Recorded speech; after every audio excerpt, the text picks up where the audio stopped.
नाजरीन आदाब, मैं हूं मुश्ताक आमिर। आज के इस ख़ास मुलाकात प्रोग्राम में हम आपका खैर मकदम करते हैं।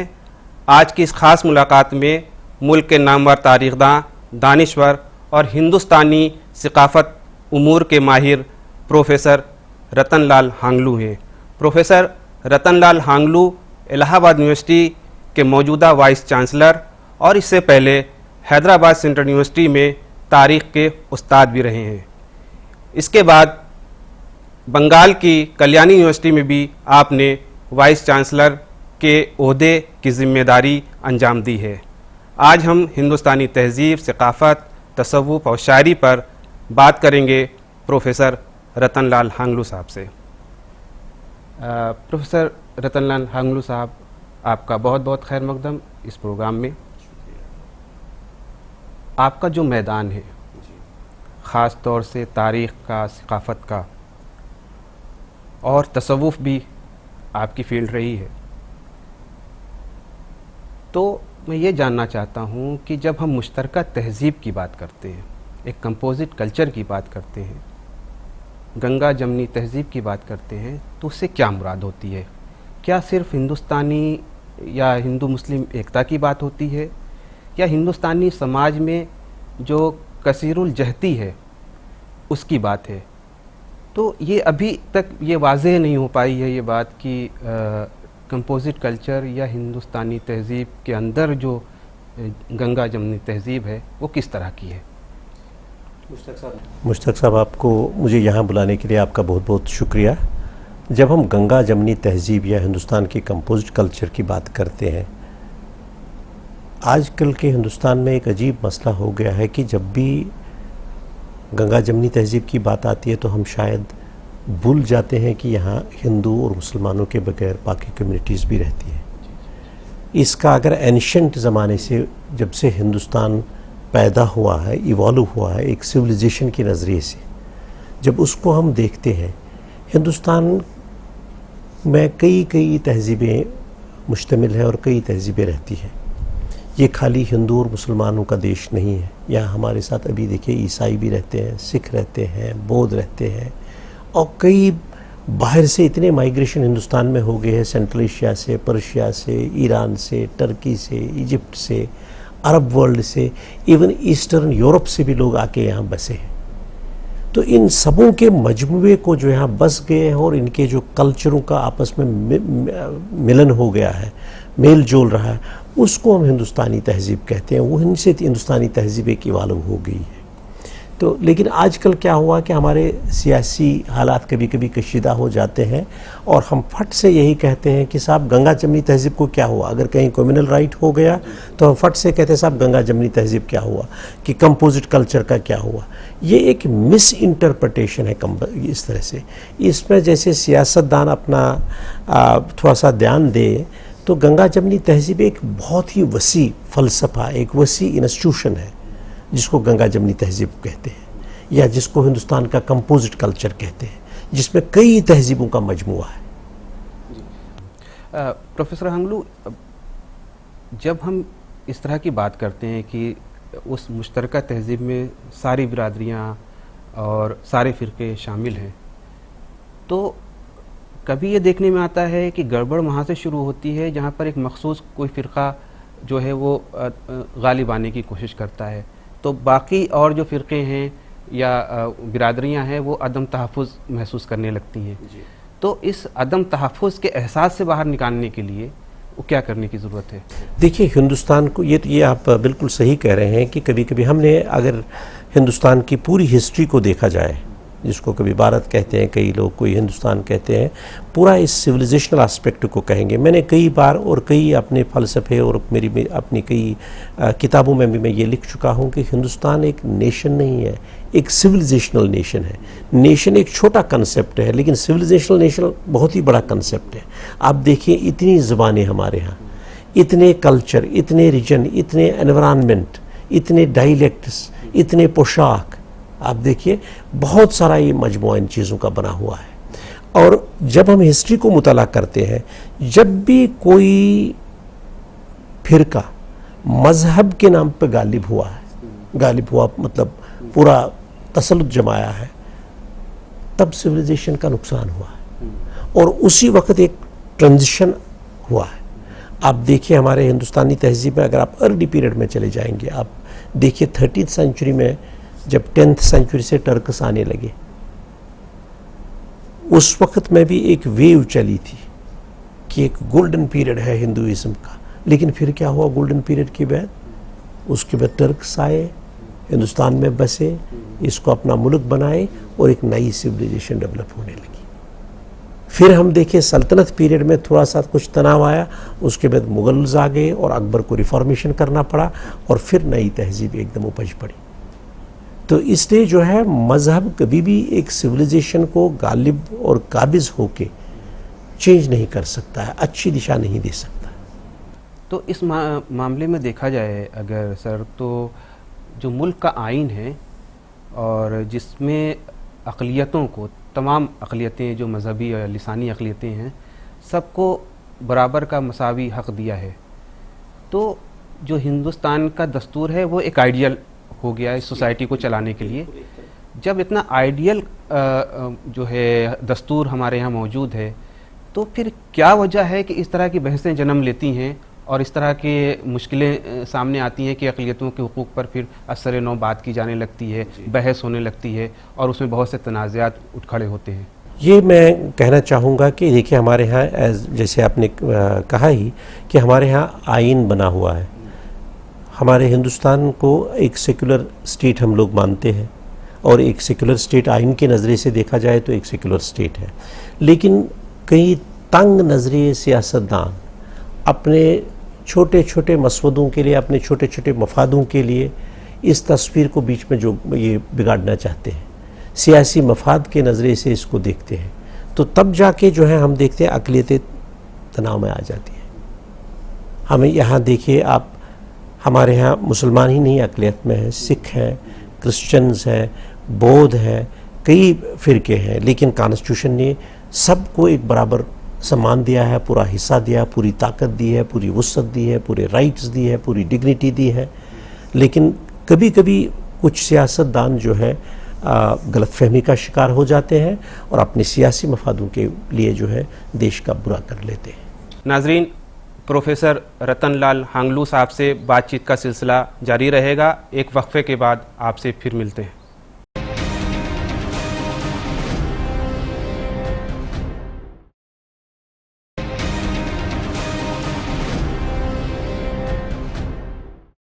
नाजरीन, वक्फे के बाद आपका फिर खैर मकदम है। आज हम बात कर रहे हैं इलाहाबाद यूनिवर्सिटी के वाइस चांसलर प्रोफेसर रतन लाल हांगलू से और हिंदुस्तान के कंपोजिट कल्चर पर, तसव्वुफ़ पर, शायरी पर, अदब पर।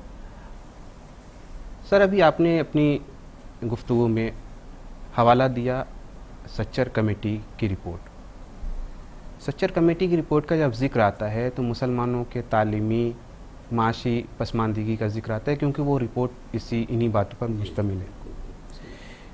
लेकिन रिपोर्ट जाहिर है आपने भी उसको पढ़ी है, देखी है, उसका जिक्र तो बहुत आता है रेफरेंस के तौर पर, लेकिन उसका हल जो है किस तरह से होगा, क्योंकि गवर्नमेंट के सामने हुकूमत के सामने एक रिपोर्ट पेश की गई और अभी तक उस पर जिस तरह से खातिर खा जिस तरह के उनकी सिफारिशात पर अमल होना चाहिए नहीं हो पाया। तो क्या होना चाहिए कि उस रिपोर्ट के मुताबिक जो है कुछ मुसलमानों का भला हो और या उस पसमानदगी से बाहर निकले? हाँ, ये आपने बहुत अच्छा सवाल पूछा है मुश्ताक साहब। मैं सच्चर रिपोर्ट का पूरा मुताला किया हूँ। मैं जब वाइस चांसलर कल्याणी यूनिवर्सिटी में था तो कई मेरे दोस्त मतलब सच्चर रिपोर्ट की बात करते थे और हम उसको देखने लगे। तो मुझे बोला गया कि साहब मुर्शिदाबाद सबसे हिंदुस्तान का बैकवर्ड डिस्ट्रिक्ट है, और जब मैं मुर्शिदाबाद गया तो मुर्शिदाबाद जो है लगभग 90% से ज़्यादा आबादी मुसलमानों की है। जब कल्याणी यूनिवर्सिटी में मैं देखने लगा तो हमने देखा बहुत कम 34 साल कम्युनिस्ट दौर रहा बंगाल में, और 34 साल उस यूनिवर्सिटी में मैंने देखा खाली 3 या 4 मुसलमान लोग अपॉइंट हुए थे। कहने का ये मेरा मतलब है, मैं नहीं ये कहूँगा कि कम्युनिस्ट खराब है, कांग्रेस खराब है, बीजेपी खराब है या और कोई खराब, वो मेरा मतलब नहीं है। लेकिन मेरे कहने का मतलब है कि जब अगर हमें कुछ एजेंडा एग्जीक्यूट करना होगा और सचर कमेटी की गलतियों को दूर करना होगा और मुसलमानों को अपना हक देना होगा, तो मुसलमान जो है पूरी कम्युनिटी एक ही पॉकेट में नहीं रह रही है। हिंदुओं की तरह हर एक स्टेट में है, चाहे केरला हो, चाहे बंगाल हो, चाहे पंजाब हो, चाहे इलाहाबाद हो या मतलब यूपी हो, तो डिफरेंट पॉकेट्स में बटे हुए हैं। इन डिफरेंट पॉकेट्स में डिफरेंट स्टेट गवर्नमेंट्स रूल करते हैं। सेंट्रल की जो पॉलिसी आती है उसके बाद ये स्टेट को ये पॉलिसी एग्जीक्यूट करनी चाहिए। तो अगर स्टेट गवर्नमेंट इसको अच्छी तरह से एग्जीक्यूट करके इनको अपना हक दिलाएगी, जैसे हमने देखा, जैसे बंगाल में बहुत सारे नए कॉलेज खुल रहे थे, लेकिन इस मुर्शिदाबाद में जो कि सबसे बड़ा फर्टाइल एरिया है, बहुत कम तवज्जो दिया जाता था। तो इस तरह से अगर इक्वल तवज्जो इन पे दिया जाए तो सबको अपना अपना हिस्सा मिलना चाहिए। आप हैदराबाद सेंट्रल यूनिवर्सिटी में भी रहे, तो और हैदराबाद तो बहुत मुसलमानों की पुरानी रियासत रही है, वो क्या तालीमी जो पसमानदगी है वो मुर्शिदाबाद की तरह है या कुछ? नहीं, हैदराबाद को मैं ये कहूँगा कि हैदराबाद को मुर्शिदाबाद के साथ हम कंपेयर नहीं कर सकते। कंपेयर इस मामले में कर सकते हैं कि हैदराबाद लेस फर्टाइल है एग्रीकल्चरल एरिया के मुताबिक, जबकि मुर्शिदाबाद आप देखिए सबसे ज़्यादा फर्टाइल एरिया मुर्शिदाबाद है अगर फर्टिलिटी पे लेवल पे देखा जाए एग्रीकल्चर में, लेकिन सबसे पसमानदा वही है। हैदराबाद में मुसलमान थोड़ा सा आगे बढ़े हैं क्योंकि इंस्टीट्यूशन है, जितने ज़्यादा इंस्टीट्यूशन है, जितनी ज़्यादा मतलब दिए जलाए जाएं उतनी ज़्यादा रोशनी फैल सकती है। तो हैदराबाद में चूँकि इंस्टीट्यूशंस काफ़ी फैले हैं और काफ़ी बड़े हैं, जिनसे मुसलमान लोग भी अपना फ़ायदा और अपना हक ले लेते हैं, तो उसकी वजह से हैदराबाद के मुसलमान थोड़े से डेवलप्ड हैं, जबकि मुर्शिदाबाद में वो फैसिलिटी नहीं है। तो इसकी वजह क्या, मुर्शिदाबाद में क्या वजह रही है कि लोग अभी तक इतने पसमानदा हैं? मुझे लग रहा है कि एक तो इंस्टीट्यूशंस पर डेवलप करने के लिए गवर्नमेंट ने ध्यान नहीं दिया है ज़्यादा।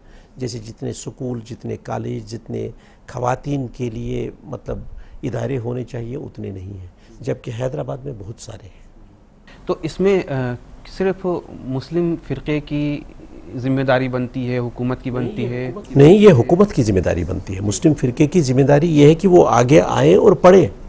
मैंने कई महफिलों में कहा है कि भाई देखिए, आप लोग मस्जिद पे कम ध्यान दे दो, स्कूल बनाओ, कॉलेज बनाओ, उससे आगे कौम आगे बढ़ सकती है। तो इसलिए जो है हुकूमत को भी ध्यान देना होगा और लोगों को भी ध्यान देना होगा। लोगों को, लेकिन हुकूमत को लोगों से ज़्यादा ध्यान दे के हुकूमत ही लोगों को सेंसिटाइज कर सकती है कि भाई देखिए, आप तालीम ले लीजिए और तालीम की ताकत से आप आगे बढ़ेंगे। अभी एक मोदी जी का एक बहुत बड़ा इंटरेस्टिंग इनिशिएटिव है जिसको हमारे वो ज़फ़र सरीश वाला साहब आगे बढ़ाते हैं। एक मुहिम चल रही है जिसको कहते हैं तालीम की ताकत। ये कई जगहों पे, लखनऊ में हुआ, गुवाहाटी में ये प्रोग्राम हुआ, कलकत्ता में ये प्रोग्राम हुआ, जहाँ नए नई पौध को यही मुसलमानों में कन्विंस किया जाता है कि आप मदरसा जो जहाँ पे खाली मजहबी तालीम दी जाती है उसको छोड़िए, आगे आइए सेक्युलर तालीम हासिल कीजिए। इसमें बहुत बड़ा मुसलमानों का एक फ़िरका है जो इसको आगे बढ़ाने की कोशिश कर रहा है, क्योंकि उन चीज़ों से ये कमज़ोरी, ये देश में ज़िल्लत जो है कम हो जाएगी और सब लोग तरक्की की राह पे इक्वली चल पड़ेंगे। अच्छा, ये जो आपके जो मशवरे हैं, क्या ये मंसूबे की में अभी तक आए हैं इस तरह से गवर्नमेंट के? क्योंकि गवर्नमेंट के प्लान में तो बज़ाहिर ये सारी चीज़ें मौजूद होती हैं, लेकिन अमली तौर पर कहीं कहीं इसमें बहुत सारी कमज़ोरियाँ हैं। जैसे मैंने कहा है कि स्टेट गवर्नमेंट्स को थोड़ा इनिशिएटिव लेना पड़ेगा, वहाँ पे कहीं कहीं इसकी कमज़ोरी है। जैसे मुर्शिदाबाद में अगर गवर्नमेंट ऑफ इंडिया ने कुछ पैसा अलाट कर दिया है, कोई इंस्टीट्यूशन बनाने के लिए पैसा दिया है, लेकिन अब स्टेट गवर्नमेंट की पॉलिसी बननी है, स्टेट गवर्नमेंट को वो प्रोग्राम एग्जीक्यूट करना है, तो कहीं कहीं वहाँ पे जो है इसकी स्पीड कम हो गई है स्टेट गवर्नमेंट के ज़रिए से। नाजरीन, हम बात कर रहे हैं आज के इस ख़ास एपिसोड ख़ास मुलाकात में इलाहाबाद यूनिवर्सिटी के प्रोफेसर, वाइस चांसलर प्रोफेसर रतन लाल हांगलू साहब से। एक वक्फे के बाद हम अपनी गुफ्तगू का सिलसिला जारी रखेंगे।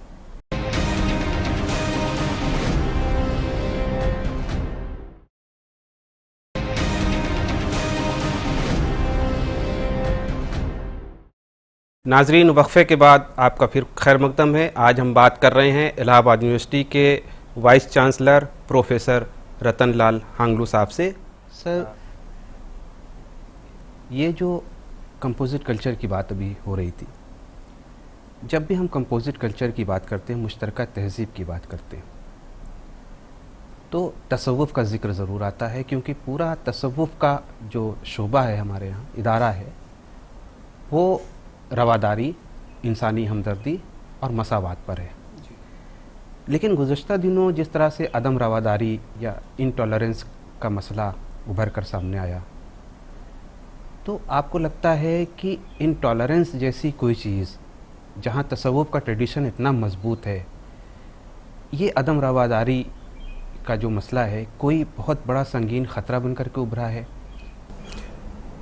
नहीं, मैं ये नहीं एग्री कर मतलब कहूँगा कि मतलब इंटॉलरेंस का मसला उभर के आया है, लेकिन ये मैं ज़रूर कहूँगा कि तसव्वुफ़ थोड़ा सा कमज़ोर हो चुका है हमारे देश में।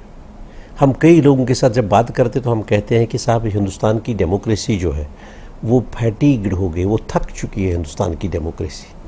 और उसमें एक आइटम ये भी है कि यहाँ के तसव्वुफ़ को थोड़ा सा तसल्लुत नहीं दिया जाता है, क्योंकि जितना अगर हम वो इंस्टीट्यूशंस जो तसव्वुफ़ की तरफ से सोसाइटी को आगे बढ़ाते हैं, जो तसव्वुफ़ का जिक्र करते हैं और जो तसव्वुफ़ और भाईचारे की बात करते हैं, अगर उनको स्ट्रेंथन किया जाए तो कोई इंटॉलरेंस नहीं है हिंदुस्तान में। लेकिन तसव्वुफ़ को जैसे हम देखे हैं, कबीर पंथियों से लेके बड़े बड़े सूफ़ियों से लेके जो हिंदू, मुस्लिम, सिख, ईसाई, बौद्ध वगैरह सब लोगों का भाईचारा जो उसमें है, वहाँ मतलब इस तरह के कोई मतलब डिस्क्रिमिनेशन का सवाल ही नहीं है। लेकिन सियासत की वजह से हम देख रहे हैं कि कई चीज़ों का इस तरह से उछाला जा रहा है कि जो इंटॉलरेंस का शेप लोगों को परसेप्शन जो डेवलप कर रहा है। लेकिन इसमें दोनों तरफ के सियासतदान हैं, दोनों तरफ के सियासतदान हैं। जिनके हाथ में सत्ता नहीं है वो भी इंटॉलरेंट एक ज़माने में थे, जिनके हाथ में है वो भी एक ज़माने में रहे हैं। तो इसलिए जो है इंटॉलरेंस बेसिकली हिंदुस्तान में नहीं होगी अगर हिंदुस्तानी समाज जो है तसव्वुफ़ पर थोड़ा सा जोर दे, तसव्वुफ़ पर ध्यान दे। आप देखिए, चाहे हमारे हिंदू हों या मुसलमान हों, सूफ़ी म्यूज़िक की बात कीजिए।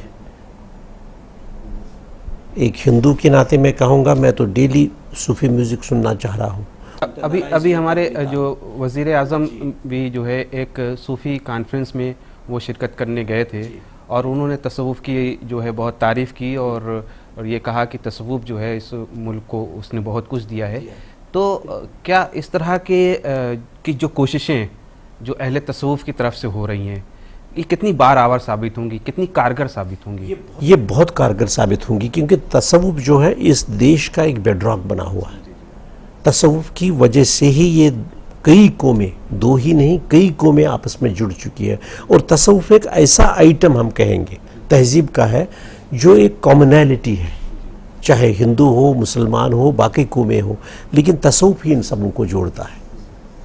तो सर, क्या जो अभी आपने कहा कि तसव्वुफ़ कुछ कमज़ोर सा पड़ा है, लेकिन इधर कुछ जो अहले तसव्वुफ़ का या जो मशाइख का जो हल्का था वो थोड़ा सा सरगर्म हुआ है और नए सिरे से तसव्वुफ़ पर बात हो रही है।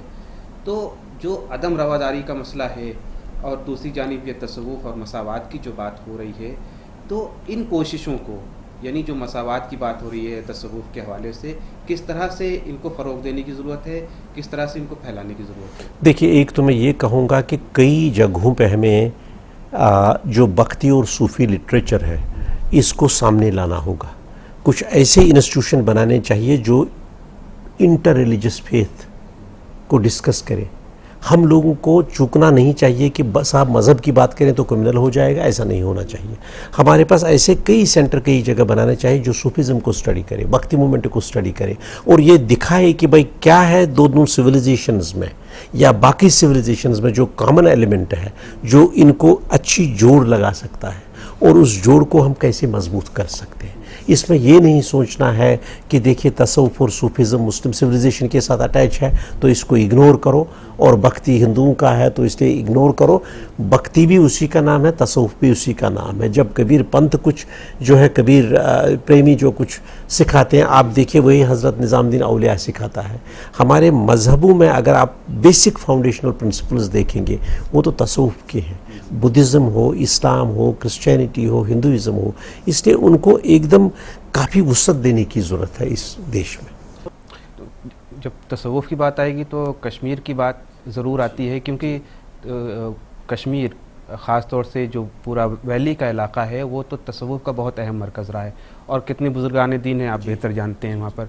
तो कश्मीर का जो तसव्वुफ़ है वहाँ पर कश्मीरी पंडित भी हैं, डोगरा भी हैं, मुसलमान भी हैं, सिख भी हैं, लेकिन वो कल्चर के एतबार से वो सब कश्मीरी होते हैं और उनके अंदर एक रवादारी और मसावात भाईचारगी पाई जाती है। तो जो कश्मीरी ट्रेडिशन का जो वो तसव्वुफ़ है वो किस तरह से इसको फ़रोग़ देने की ज़रूरत है? देखिए, कश्मीरी ट्रेडिशन का हमारे यहाँ कश्मीर में 7वीं सदी में जात पात के मामले को दूर रखा गया। जब शैविज़्म का एवोल्यूशन हो गया, सूफिज़्म के उपज से पहले जब शैविज़्म का हो गया तो उन्हें ज़ात पात के मसले, उस वक्त खैर कम्युनिटी तो बौद्ध और हिंदू थे, तो उन्हें ज़ात पात के मसले को दूर रखा और सबको शैविज़्म के दायरे में लाया। जब सूफियाई किराम जो बाहर से भी कुछ आए और कुछ अंदर से भी काफ़ी पैदा हो गए कश्मीर के अंदर से, जैसे ललिश्वरी है, शेख नूरुद्दीन है, हमदानी है, और भी कई लोग जो सब्ज़वार, ईरान वगैरह लोग जगहों से भी आए थे, तो उन्होंने मज़हब को एक कॉमन फार्मूला जैसे बना लिया। कुछ ऐसे प्रिंसिपल्स हमारे, आप अगर हमारा म्यूज़िक आप देखेंगे, कश्मीर का म्यूज़िक है, मैं आप सिंपल एग्जांपल एक देना चाह रहा हूँ। हमारे एक बहुत बड़े मुसलमान सूफियाई किराम हैं जिन्होंने लिखा है कि भाई शरीयत को थोड़ा सा बाहर रखो, साइड में रखो और तरीक़त पर जोर दे दो, क्योंकि तरीक़त पर जब जोर देते हैं तो सब कम्युनिटीज़ को हम इंक्लूड कर देंगे। लेकिन आप सपोज़ आप कहेंगे साहब शरीयत इम्पोज करो, तो हिंदू कहेगा साहब नहीं, ये मेरा मज़हब का हिस्सा नहीं है। वो कश्मीर में कहते भी हैं,